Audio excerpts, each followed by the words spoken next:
వైఫల్యం మీదే అంటూ ఈ వార్త చూడండి.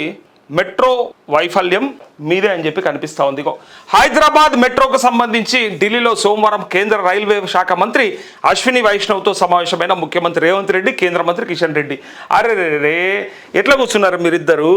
నిన్న మొన్న ఒకరి మీద ఒకరు విపరీతంగా దుమ్మెత్తి పోసుకుంటారే, విపరీతంగా కొట్లాడుకుంటారే, కత్తులిస్తే పొట్లాట, అరే ఇల్లుగా ఆగర్రబ్బాయిగా కత్తులిస్తే పొడుచుకుంటారేమో అనుకున్నంత బ్రహ్మాండంగా మాట్లాడుకుంటారు. మళ్ళీ కలిసి కూర్చున్నారు. ఎట్లా కూర్చోవాలి? కేంద్ర మంత్రాయే, ఈయన ముఖ్యమంత్రాయే, మరి కూర్చోవాలి.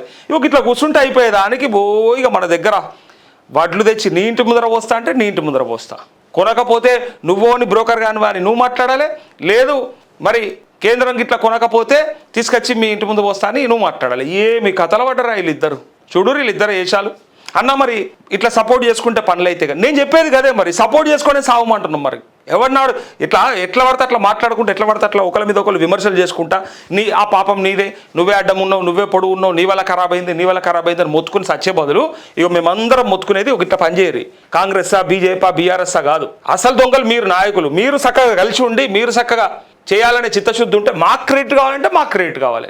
ఇలా తాపత్రయం ఎంతసేపు మాకు పేరు రావాలంటే మాకు పేరు రావాలి. ఇళ్ళనే కొట్లాడుతుర్రు ఇలా, అందుకే ఇలా నాశనం అవుతుంది. ఇలా అది విడిచిపెట్టి ఏం కావాలన్నా తీసుకుపోయి చక్కగా ఇద్దరు కలిసి మాట్లాడితే బరాబర్ అయితే. ఎందుకు కావు అసలు నాకు అర్థం కాదు. ఎలా కిషన్ రెడ్డిని ఎంట పెట్టుకొని పోతే ఎందుకు కావు పనులు? కేంద్ర మంత్రి వేరే పార్టీ అయితే ఏమున్నది? మోడీ వస్తే సాగిలు పడతలేవా? మోడీ వస్తే బడే బాయ్ చోటే బాయ్ అని మాట్లాడతలేవా? గట్లనే ఇక్కడ ఉన్నటువంటి వాళ్ళతో కూడా బండి సంజయ్తోని అట్లే కిషన్ రెడ్డితో పని చేయించుకోన్నాయా? మనకు పని చేయించుకోవడం రావాలి. అది ఏ పార్టీలు ఉన్నారనేది కాదు. ప్రతిపక్షంలో ఉన్నా వాళ్ళతో ఎట్లా పని చేయించుకోవాలి, అట్లా అఖిలపక్షం కూడా తీసుకుపోవాలి. ఓసారి ఇక్కడ ఉన్నటువంటి ప్రతిపక్ష పార్టీలకి వెళ్ళి కూడా నాయకులను తీసుకొని అఖిలపక్షం తీసుకొని పోవాలి అవసరమైనాడు ముఖ్యమంత్రి. అప్పుడు పనులు అవుతాయి. లేలే వాళ్ళు చక్కగా చేయలేదు కాబట్టి మిమ్మల్ని విలువం, వాళ్ళకి మాకు వాడది, వాళ్ళు ముందరుంటే మాకు నచ్చది. ఏంది ఇది కథ? అందుకే మీరు చక్కగా ఉంటే మా పనులు అవుతాయి. నేను కోరుకునేది కూడా ఇదే. ఏమైందంటే నిన్న రేవంత్ను కడిగి పారేసిన కేంద్రం అంటూ మాస్తు కడిగింది, రక్షింతలు వేసిందట మంచిగా. ఎందుకంటే తెలుసా, మెట్రోపై మీకు చిత్తశుద్ధి లేదు, అందుకే అసహన వ్యాఖ్యలు. Rapid rail transit system formula ఇచ్చినా వినలేదు, మీ డిపిఆర్ శాఖ లేదు, అయినా కేంద్రం అంగీకరించింది, ఒప్పుకుంది. జపాన్ నుంచి నేరుగా రుణం వచ్చిందనడం పచ్చబద్ధం. జపాన్ సహకరిస్తామన్న ఒప్పందం ఎందుకు చేసుకోలే? మరి ఎందుకు చేసుకోలే? అశ్విని వైష్ణవ్తో జరిగిన భేటీలో రేవంత్పై ప్రశ్నల వర్షం. దాదాపు 2 గంటల పాటు కేంద్ర మంత్రులతో చర్చ. రుణానికి రైల్వే శాఖ నుంచి అడ్డంకులేవి లేవని స్పష్టీకరణ. నేడు కేంద్ర పట్టణాభివృద్ధి శాఖ మంత్రితో రేవంత్ భేటీ అంటూ రేవంత్ రెడ్డి భేటీ. విన్నరా ఏమడుతురు?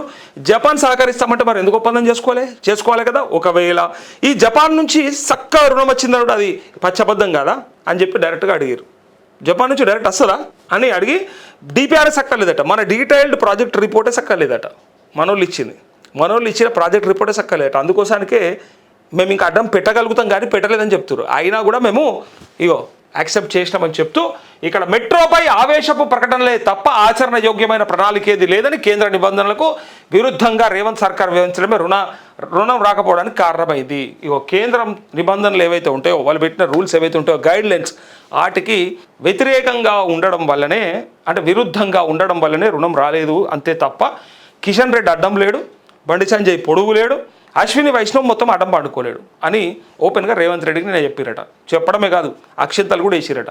అట్లనే మంచిగా అరుచుకుందంట కూడా. అందుకే కడిగి పారేసిందట. మేము అన్నది ఇదే, మీరిద్దరు పోయి మాట్లాడురు, లేదా మీరు 4 పోయి మాట్లాడురు, మాకు పని చేయరు అంతే. మేము జీతం ఇస్తున్నాం, మేము మీకు బ్రహ్మాండంగా జీతం ఇస్తున్నాం. ముఖ్యమంత్రికి నెలకు 5 లక్షల రూపాయల జీతం, దాంతోపాటు మొత్తం సెక్యూరిటీ, ప్రివిలేజెస్, నీకు కావాల్సిన నువ్వు తినే తిండి కాడికి వెళ్ళి మొత్తం మేమే ఇస్తున్నాం. కాబట్టి మా కోసం పని చేయి, నీ పార్టీ కోసం, అట్లే నీ ప్రతిపక్షం కోసం, నీ కొట్లాట కోసం, నీ క్రెడిబిలిటీ కోసం, నీ క్రెడిట్స్ కోసం పనిచేయకూరి, అప్పుడప్పుడు పబ్లిక్ కోసం కూడా పనిచేయరని చెప్పి అడగాల్సి వస్తుంది. ఢిల్లీలో సోమవారం కేంద్ర రైల్వే శాఖ మంత్రి అశ్విని వైష్ణవ్తో సీఎం రేవంత్, కేంద్ర మంత్రి కిషన్ రెడ్డి భేటీ అయ్యారు. 2 గంటల పాటు జరిగిన ఈ సమావేశంలో ముఖ్యమంత్రిని కేంద్రం కడిగి పారేసినట్టు సమాచారం. రుణం, డిపిఆర్, ఆర్ఆర్టీఎస్ ఇలా ఒక్కో అంశంపై వరుస ప్రశ్నలతో సీఎం ఉక్కిరి బిక్కిరైనట్టు తెలిసిందంటూ మెట్రో రైల్ స్వాధీనం కోసం కేంద్ర పట్టణాభివృద్ధి శాఖ అమలు చేస్తున్న నిబంధనలకు విరుద్ధంగా సీఎం రేవంత్ రెడ్డి రుణం కోసం ప్రయత్నించారా? ఈ నిబంధనే రుణం సంకటంలో పడేలా చేసిందని కేంద్రం తేల్చెప్పింది. అంతే సింపుల్. కేంద్ర పట్టణాభివృద్ధి శాఖ నిబంధనలు ఉంటాయి కదా, ఆ నిబంధనలకు విరుద్ధంగా వీళ్ళు రుణం కోసం ప్రయత్నం చేశారు కాబట్టి డైరెక్ట్గా వాళ్ళు కూడా అన్నారు కదా. ఇక్కడ క్వశ్చన్ అదే కదా, జపాన్ నుంచి నేరుగా రుణం వచ్చిందన్న పచ్చబద్ధం.